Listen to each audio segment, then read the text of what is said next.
Welcome to Fun Size Fiction. Treat your ears with tiny tales, written and read by Renee Canolti. That's me. And here's this week's story.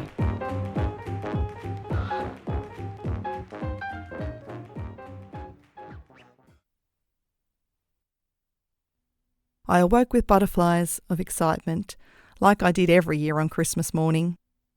Holiday music and the gurgling coffee machine greeted me, indicating that Adam was already up. I followed my nose into the kitchen. "Morning, sweetie." Adam gave me a kiss on the cheek and handed me a steaming mug. "Merry Christmas." "Presents?" I asked, with childlike glee. "Come on then." Clutching my coffee, I followed Adam into the lounge room and snuggled into my recliner. Adam played Santa Claus, dividing the presents into two piles on the coffee table. He sat down beside his pile and read out the label. "For Adam, love Macy." He carefully peeled back the sticky tape and slid the gift from the wrapping. His face lit up as he uncovered the pasta machine. "I love the fresh gnocchi you make. Now you can try spaghetti and fettuccine." Spaghetti carbonara from scratch would be amazing. My mouth began to water at the thought. I picked up the present from the top of my pile and attempted to undo the red ribbon. The knot was tight and my nails were too short to gain purchase. Adam noticed my struggle and passed me a pair of scissors. I snipped the obstructing ribbon and tore into the gold paper, revealing a rectangular box. I squealed with glee when I read the label. It was the latest model e-reader, the one with the backlight. I'd wanted one for ages, but had never got around to ordering. "This won't hurt as much when you drop it on your head," Adam grinned, reaching out to stroke my forehead. "Thank you, I love it." He was so thoughtful. I added that to the pros list in my head. We opened the rest of our presents, discovering an array of chocolate, wine, fuzzy slippers, and an e-book gift voucher. I resisted the impulse to spend the rest of the day loading my e-reader with all the books on my to-read list. I snuck a piece of chocolate while Adam was packing away his things. Then we ate small bowls of yogurt and fresh fruit for breakfast. We both needed something to line our stomachs before all the indulgences yet to come.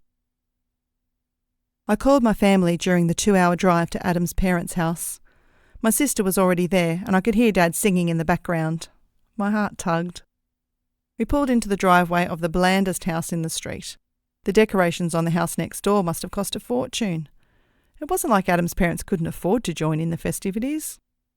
My parents never went to the extent of inflatable Santas in the front yard, but they had always hung a wreath on the front door and fairy lights from the eaves. Adam's parents thought that sort of thing was too commercial and tacky. Adam obviously got his minimalistic taste from them. Did minimalists go on the pros or the cons list? "Hello, darling." Adam's mother greeted us both with a kiss on each cheek. Come in, come in." I slipped my sandals off by the front door. "You don't need to take your shoes off," she said. Last time I'd been here, I'd left them on and had tracked dog poo right through the white-tiled house. The horrified look on her face had been hilarious, but Adam's quiet scolding afterwards had left me feeling hollow.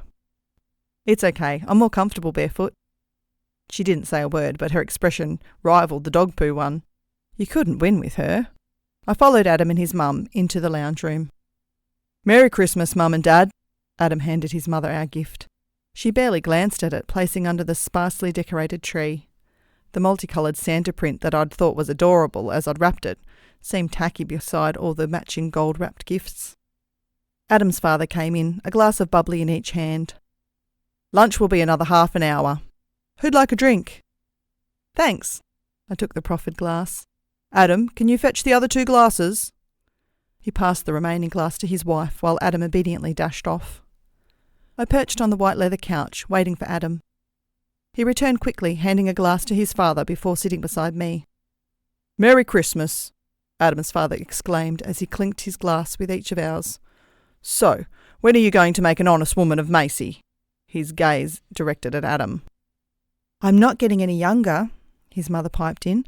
"I want to be a grandma while I still have the energy to chase the little tackers around." I gulped the champagne, bubbles tickling my throat. I suppressed a burp as the bubbles tried to whoosh back again. They bypassed my mouth and rushed around my brain instead. "I'm beginning to feel a lot like Christmas," I sang inside my head. Hopefully it was in my mind. I glanced around the room. No one was looking at me strangely. Phew, I'd better make sure to sip, not guzzle.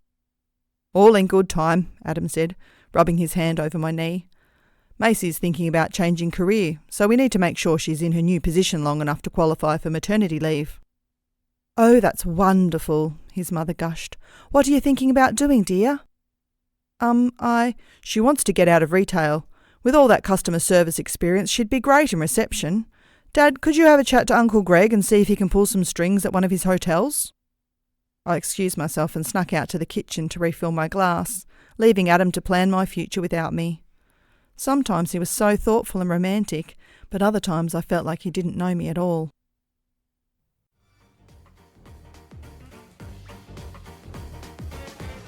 Thanks for listening. If you enjoyed this story, hit subscribe so you don't miss my next fun science fiction. You can find out more about me and my writing on my website, heysaidrenee.blogspot.com.